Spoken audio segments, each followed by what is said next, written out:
Every night just after sunset, a drone hovered over my backyard, silent, watching, uninvited. At first I thought it was a fluke. Then it started tracking my daughter. That's when I stopped waiting for help and decided to turn the hunter into the hunted.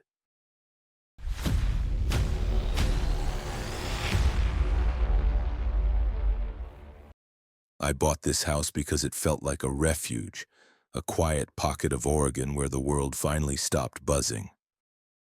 My wife, Amy, used to joke that I chose it specifically because nobody could spy on us here.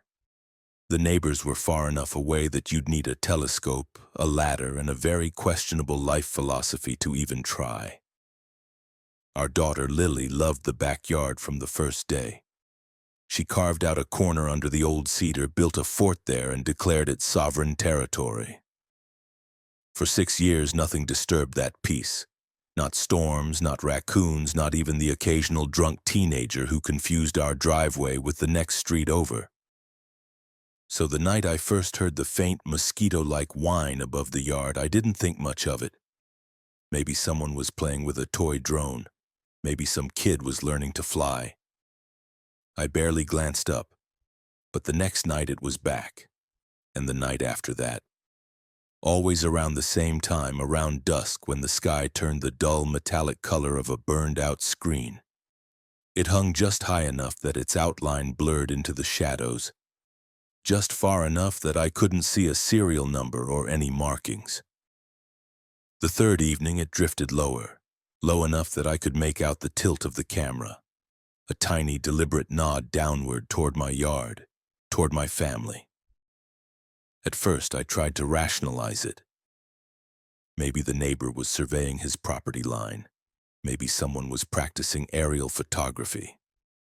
But the moment I saw it hover outside the window of Lily's room, any benefit of the doubt evaporated. I was in the hallway when I noticed the glow of her lamp, and the drone was there, a dark shape against her window, staring in like it had every right to. I lunged for the blinds and yanked them shut. My chest felt full of ice. No one wants to imagine a stranger watching their kids sleep. And yet that night, even after I checked every lock twice, I lay awake listening for that soft electric whir like it was a predator stalking outside our door. When I called the police, the officer sounded either bored or exhausted. I couldn't tell which. Maybe both.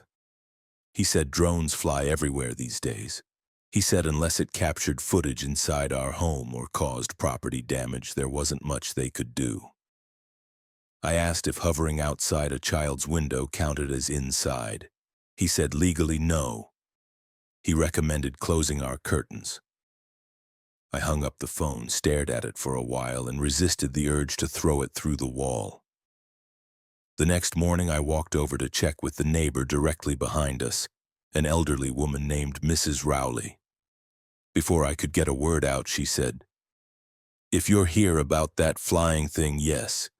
It was over my garden last night too, nearly scared my cat to death."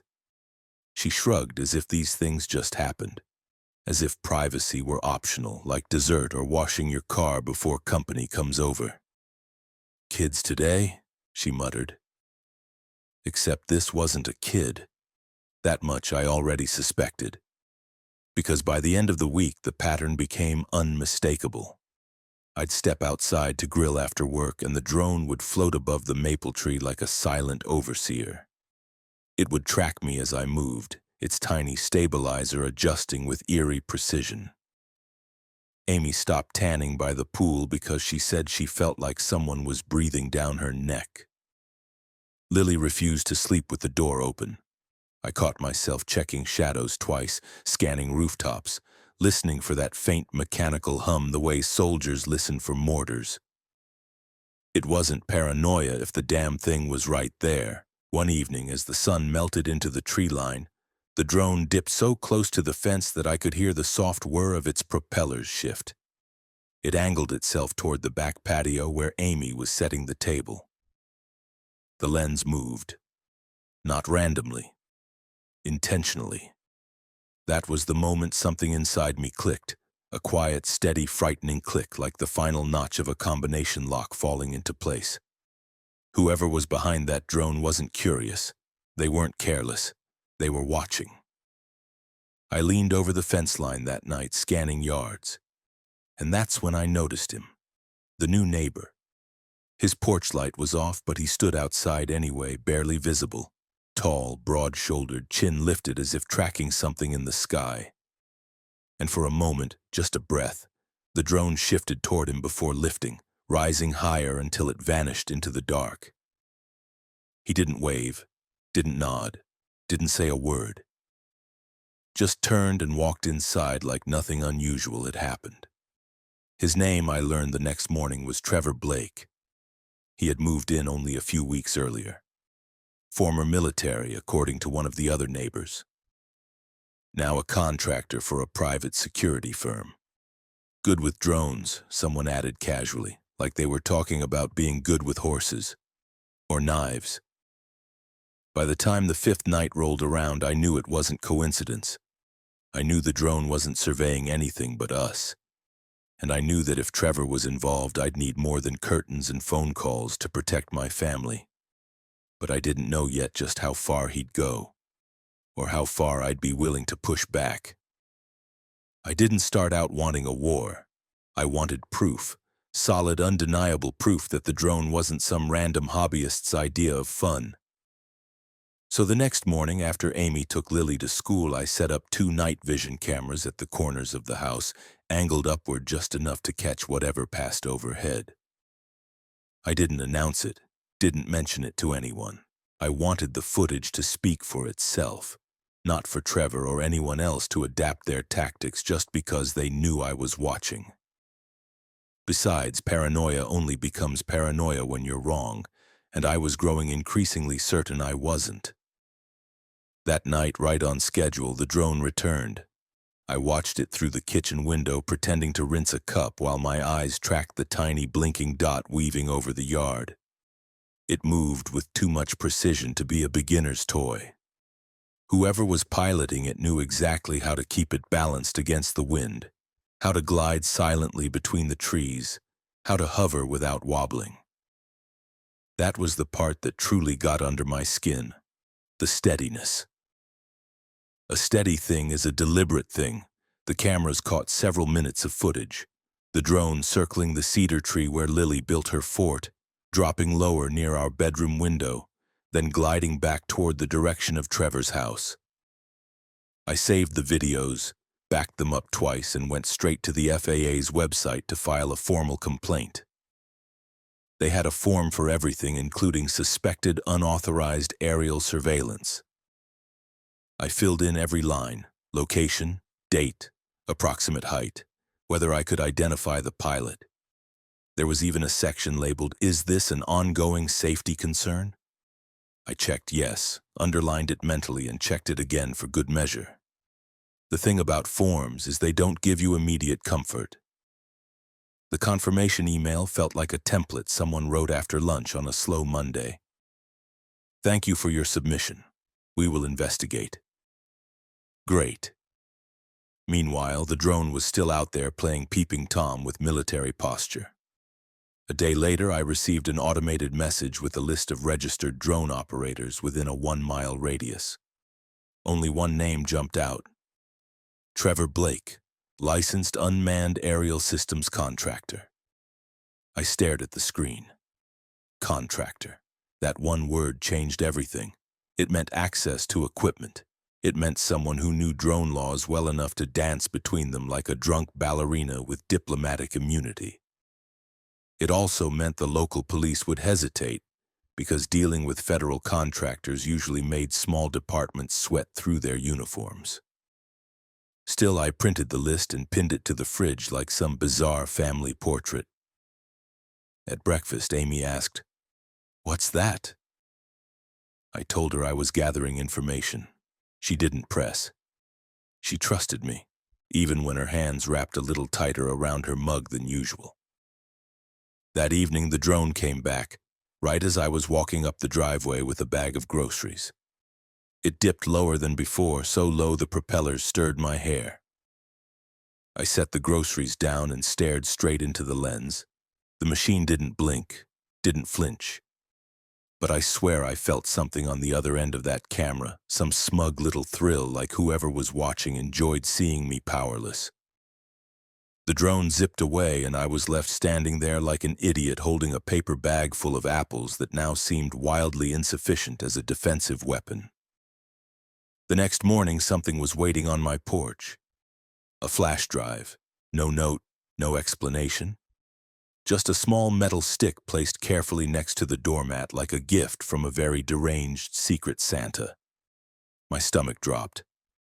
I considered throwing it out. I considered calling the police.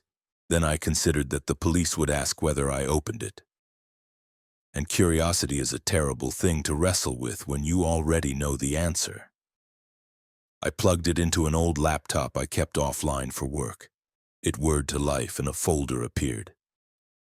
Inside, videos. A lot of them. Short clips, each one a different angle of my home. Amy by the pool, me drinking coffee on the porch, Lily reading in her room. I paused on that one.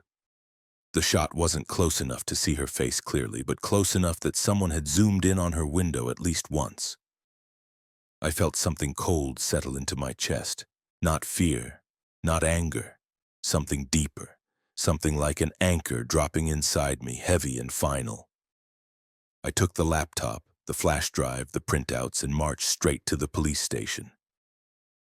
The officer at the desk looked like he'd rather be anywhere else.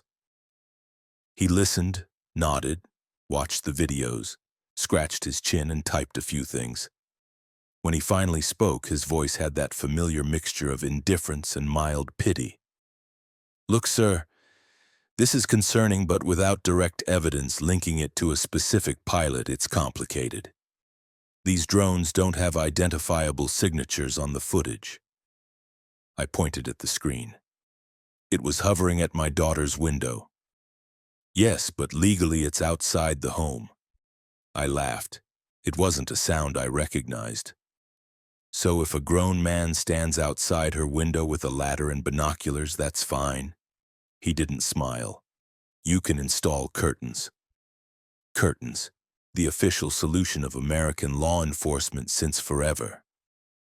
When I got home, Amy asked what happened. I told her the truth. She didn't cry. She didn't yell. She just said, "We'll figure it out," in a voice that sounded like someone stitching a wound shut with whatever thread they could find. That night I saw Trevor outside again, standing on his porch in the dark, watching the sky like he expected something to descend from it. An answer, a sign, a victory. When he turned his head, our eyes met for the first time. He didn't wave, didn't smile. Just looked at me like I was an obstacle he was measuring the height of, calculating whether to step over or break down. The drone didn't show up that evening, but the silence felt worse. Because silence meant planning.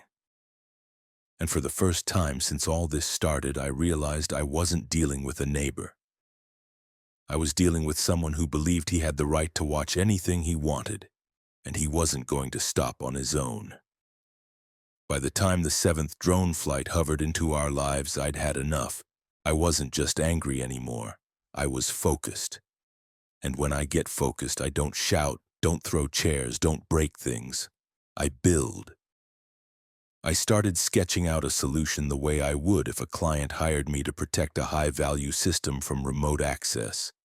Except this time, the client was my home, and the attacker was a neighbor with a god complex and a drone license. The goal wasn't to shoot anything out of the sky. That would be illegal. The goal was to deny control, to scramble the little bastard signal just long enough to make it drop like a drunk mosquito. A drone can't function without GPS and command input. Cut both and it panics. Not a violent panic. No explosions, no fireballs. It just forgets how to exist. So I built a jamming system, not military grade. Just enough signal interference to turn high-tech spying toys into high-priced lawn furniture. It took me 3 nights working in the garage while Amy slept and Lily dreamed without knowing her father was cobbling together borderline illegal tech beside the water heater. I kept it small, portable, battery-powered. I even gave it a name, scratched on the side in Sharpie. Dead air. The night I first tested it, I sat in a lawn chair with a beer in one hand and dead air on my lap. The drone showed up on cue like a punctual pervert. I watched it drift overhead, then tapped the activation switch. There was a pause, half a breath of stillness, and then the drone lurched. Not much, but enough to notice. It dipped slightly, tried to correct, then spun to the left and wobbled like a drunk spinning a bar stool. Another second and it dropped, fast and awkward, landing with a thud in the ivy near the fence. I stood, walked over, and stared down at it. The lens was cracked. One propeller spun feebly, then it stopped. I didn't smile. I didn't cheer. I just picked it up and carried it inside like it was roadkill. I pulled the SD card, dismantled the chassis, and checked the board. No markings, no serial. This was custom, homemade. Someone didn't want their toy traced. Unfortunately for them, I was very, very good at tracing things people didn't want found. What I found on that drone confirmed every suspicion I had, and added a few nightmares I hadn't even imagined. The internal storage had cached several days' worth of video. My house, my yard, my wife, my daughter, our faces, our routines, close-ups, slow pans. One clip even followed Amy from the porch to the bathroom window, cutting out just before she closed the blinds. I didn't sleep that night. Instead, I spent it writing code, pulling MAC addresses, mapping signal strengths, and analyzing Wi-Fi handshakes from the moment the drone activated. And just like that, I had him. Every drone leaves a footprint, when it boots, when it links, when it pings a controller. Trevor's controller was broadcasting from his second-floor office, same time every night. I had signal logs, timestamps, and even metadata from overlapping frequencies. No one else in the neighborhood had the hardware, the setup, or the arrogance to run this kind of op. The next morning, while Amy took Lily to school, I dismantled them dead air, then rebuilt it twice as strong. Range extended, frequency sweep wider. It wouldn't just knock out one drone. It would unvaporize the brains of anything flying within 200 feet. And so that night I turned it on and let it hum. The drone didn't fall this time. It dropped straight down, boom, right into the middle of my vegetable bed like it had been yanked by God. I laughed, out loud, probably too loud, probably too long. I was tired. By the third crash, the message was clear. No more eyes in the sky. Trevor, of course, noticed. The fourth night he showed up. No drone this time, just him, marching across my lawn like it owed him an apology. I met him at the edge of the porch. He didn't even knock. Just shouted up at me like we were in some post-apocalyptic cowboy flick. "You touch my equipment again, I'll break your damn hands." I stepped down slowly, every motion deliberate. "Your equipment's trespassing on my property. You don't want it crashing? Keep it out of my airspace." "You sabotaged federal equipment," he snarled, getting up in my face. "That's a felony." I could smell whiskey and something sharper. Stress, maybe. He was sweating even though it was cold. His fists clenched and unclenched like he was flipping through punch options in his head. "You're not federal anymore, Trevor. You're just a guy with toys and no self-control." That's when he snapped. He lunged, no warning, no posturing. Just a full-on old-school sucker punch aimed at my jaw. He caught my cheek, but I rolled with it, staggered back, and managed to stay upright. He came again, shouting something I couldn't make out over the rush of blood in my ears. What Trevor didn't know was that the moment he stepped onto my property, 4 separate cameras started recording. 2 on the porch, 1 over the garage, 1 embedded in the garden light fixture, my little overachiever. He grabbed me by the collar, tried to throw me down the steps. Instead, I twisted, pushed, and he went over sideways, landing in a heap on the gravel path. I followed, planted a knee on his chest, and pointed at the camera above us. Smile. He thrashed once, then stilled. You just broke about 6 laws, Blake, I said, voice low even. And now you're gonna find out how that feels when the cameras are pointed back. When I finally stepped off him, he didn't get up right away. Just lay there, panting, rage boiling beneath the surface. Consider this your last flight, I said. Then I turned my back on him, walked inside, and locked the door. Trevor never came back to my yard after that night. He didn't have to. His silence was louder than anything he could have screamed in my face, but I knew he wasn't done. You don't spend weeks violating someone's life, get your tech wrecked, your pride bruised, your jaw metaphorically cracked, and just walk away. No, men like Trevor don't disappear. They dig in, they regroup, they retaliate. So I moved first. I compiled everything. The drone footage from the internal memory, the Wi-Fi logs linking his controller to the flights, screenshots of his FAA registration, a printed list of every time and date a drone entered our airspace, cross-referenced with video recordings and timestamps. I included the porch camera footage of him physically assaulting me. I even added stills from the drone itself, one particularly damning shot of Lily in the backyard with the lens zoomed all the way in. Then I called a lawyer, not some budget defense guy from a billboard. I called Elena Ruiz, a local attorney with a reputation for tearing open civil privacy cases like Christmas presents. She didn't ask if I was sure. She asked how far I wanted to go. All the way, I said, and I meant it. Within 48 hours, she'd filed 2 actions. A formal complaint with the FAA against Trevor for license violations and unsafe flight behavior over private property, including near a minor, and a civil suit for invasion of privacy, emotional damages, and harassment. Trevor was about to find out that drones weren't the only things that could fly. So could lawyers. So could subpoenas. Elena made sure every filing included backup, the footage, the logs, the recordings. When she dropped off the printed bundle for me to review, it looked like a dissertation on one man's obsession with surveillance. You know what makes this stick? She said, tapping the folder. Intent. He wasn't flying by accident. He was tracking patterns, targeting individuals, and we can show it. The best part? The FAA moved faster than I expected. Maybe it was because Trevor wasn't just a hobbyist. He was a licensed contractor, and that meant they held him to a higher standard. The moment they got the footage and logs, they opened a non-compliance investigation. I got the notification in the middle of breakfast, and for the first time in weeks, I saw Amy smile without effort. We were still processing the win when the other shoe dropped.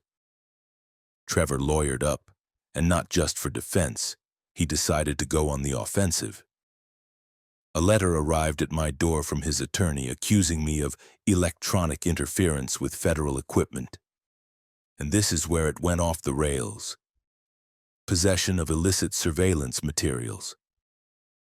He claimed I had installed unauthorized surveillance systems aimed at surrounding properties. He even included a photo of a supposed camera mounted inside a birdhouse facing his house, which was absurd, not just because I didn't install such a thing, but because the photo itself was fabricated. It wasn't even my birdhouse. I knew the trick. I'd seen it before in the security world.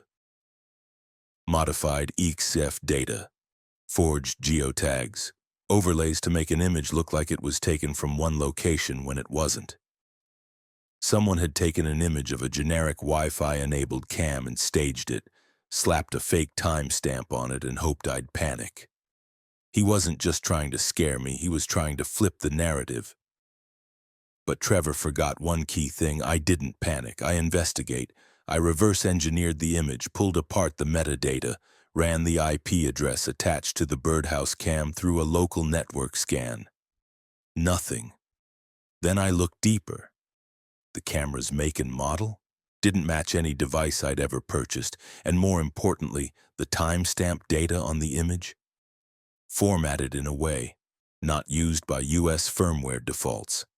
It was European style, day, month, year, amateur hour. Elena laughed when I showed her. Fake evidence. Beautiful. You know what this does? Opens up a new charge. Fabrication, malicious prosecution, obstruction. We added it to the complaint. Things escalated quickly after that. The FAA issued a temporary suspension of Trevor's drone operator license, pending the outcome of the investigation.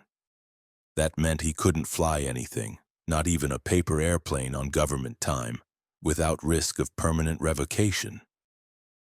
That same week, someone in the media picked up on the case. Not major news, just a local tech blog that loved stories about drone incidents. But the headline was brutal. Licensed drone operator under investigation for spying on family. Allegations include stalking minor. The post went viral in a small way, just enough for Trevor's name to start bouncing around the wrong circles. One of those circles was his employer. By the end of the month, Trevor was terminated from his position at the private security firm. They issued a bland public statement. We take FAA compliance seriously and do not comment on active investigations. Translation: this guy's a legal landmine and we're running for the hills. Amy opened a bottle of wine that night, not to celebrate but to breathe. It was the first time she walked out to the backyard without looking up first. Meanwhile, our daughter was drawing again. In her latest picture, there was a house, trees, a swing set, and no drone in the sky. When I asked her why, she said, "Because it's just us now, nobody watching." I smiled, but I wasn't done, not by a long shot. It would have been enough for most people. License suspended, job lost, reputation fraying at the edges. That's usually when a man takes the L and disappears quietly. But Trevor? No. He didn't vanish. He dug in deeper, like a tick that doesn't die when you burn it, just burrows harder into the skin. About a week after his termination, I started noticing small, unsettling things. A rock in my driveway, clearly placed, never there before. A screwdriver jammed into our mailbox post, the tiniest blinking LED inside a pine bush near the side gate. Not a drone, but something else, smaller, lower tech, as if he'd gone analog. He wasn't watching us from the sky anymore. He was watching from the ground. I didn't tell Amy at first. She was just starting to relax again, and I didn't want to pull her back into the current. But when Lily said she saw a blinking thingy by the trash cans, I knew it was time to act. I swept the yard with a frequency scanner and found 2 more transmitters, micro-sized, camouflaged in gray shells like stones. That was it. I wasn't going to play defense anymore. I filed a restraining order. Elena helped me fast-track it through the court, and the judge approved it with minimal deliberation, especially after seeing the footage of the fight, the drone crash sites, and the digital forensics report that dismantled Trevor's fake birdhouse cam.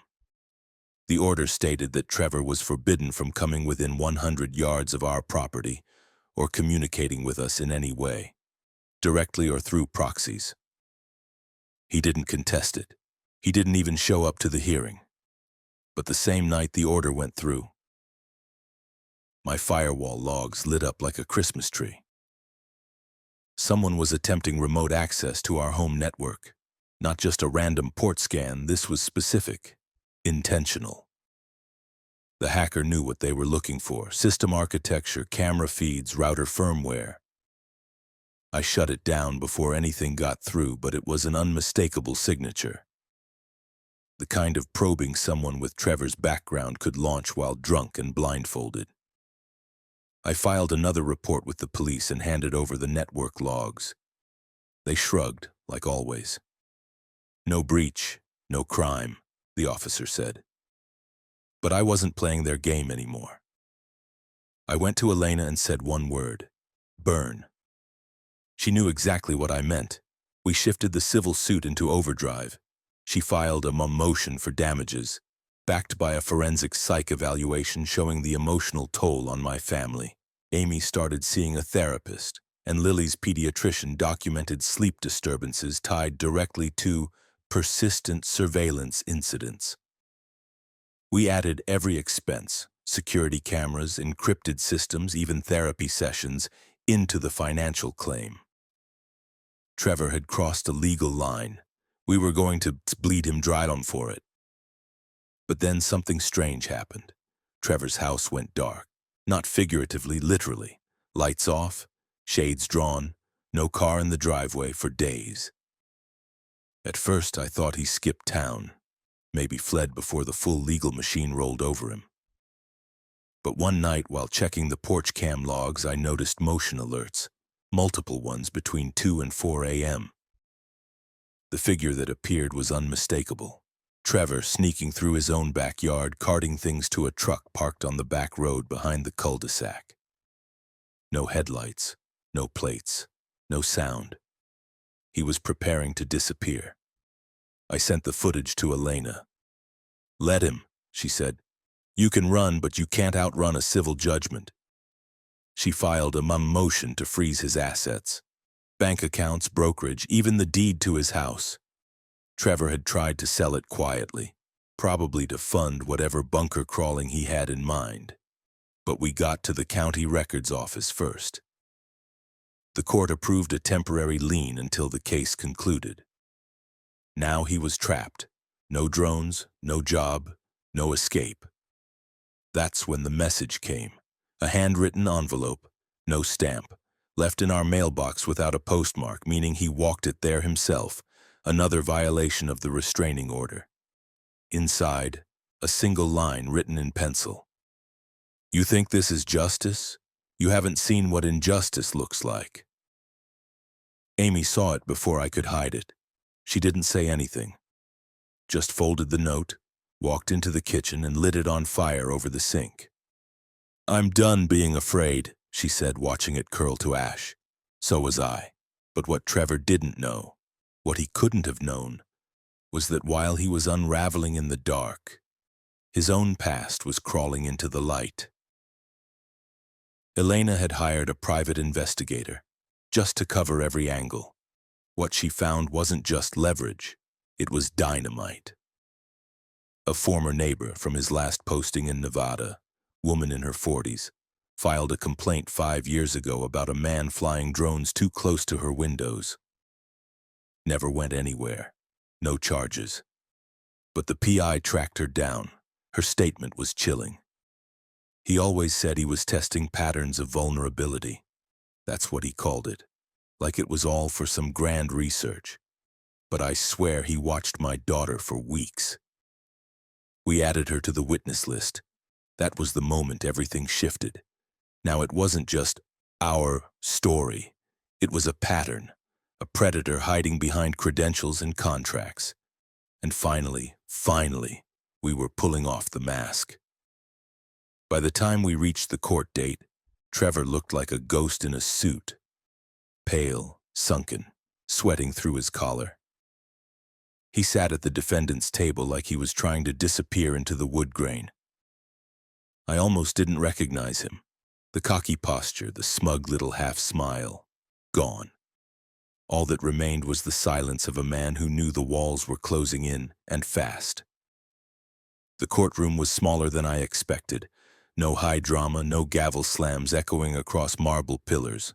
Just a clean space, worn carpet, and the buzz of fluorescence. But what we lacked in spectacle, we made up for in evidence. Elena was surgical. She laid everything out for the judge like a sequence of controlled demolitions. The drone footage, the timestamps, the MAC address logs linking Trevor's controller to every incursion. The fight on camera, the fake evidence, the witness from Nevada. I watched Trevor's attorney try to object, try to redirect, try to salvage something from the mess. But it was like scooping water with a net. Every new piece of proof made the last one heavier. Every counter-argument collapsed under the weight of the last lie. Then came the emotional testimony.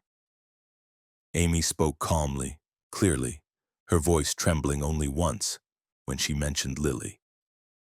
She described the fear, the anxiety, the dread that took root in our home and refused to leave. She spoke not like someone seeking revenge, but like someone demanding safety, dignity, sanity. When the former neighbor took the stand, the whole courtroom shifted. Her words were quiet but devastating. She described Trevor's pattern, his obsession with control, his cold detachment. And then, the judge asked him directly if he wished to respond. He stood, looked at the judge, then looked at me and said, "He took everything from me. That was it. No apology, no denial, just blame." The judge didn't flinch. By the end of the session, the ruling came down hard. Trevor would owe us damages. A 6-figure settlement, covering emotional distress, surveillance tech, legal fees, and punitive fines. His FAA license? Revoked permanently. The restraining order? Extended to 10 years. And the lien on his house? Activated. He would have to not sell his property to cover the judgment. As the gavel came down, Trevor didn't move. He just stood there, frozen in his own wreckage. And I walked out of that courtroom free. The day the for sale sign went up on Trevor's lawn, I stood at the edge of my driveway with a cup of coffee and watched. Not out of triumph, not exactly. It was more like watching a storm cloud move off the horizon. Still dangerous, still real, but finally drifting away. He didn't come out while the realtors took photos. His curtains were still drawn, his yard overgrown like no one had touched it in months. I imagined him pacing inside, surrounded by boxes he couldn't bear to seal, watching the world reclaim a place he once tried to control. The house sold fast, below market value. Between the judgment and the liens, he had no negotiating power. I didn't ask where he went after the sale closed. I didn't care. As far as I was concerned, he no longer existed in the world we lived in. Things changed slowly at home. Amy stopped jumping every time she heard a buzz in the air. Lily went back to playing under the cedar tree. We had our lives back, piece by piece.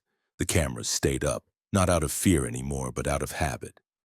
And I kept dead air, packed neatly in a case under the stairs, just in case some future voyeur forgot how to mind their own business.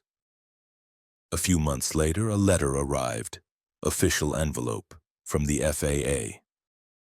I opened it cautiously, expecting some final bureaucratic note about the case, but inside was a formal acknowledgement. My evidence had led to broader changes in enforcement policy. Turns out Trevor wasn't the only contractor operating in moral gray zones. My case had become unprecedented, a model for how to handle domestic drone harassment.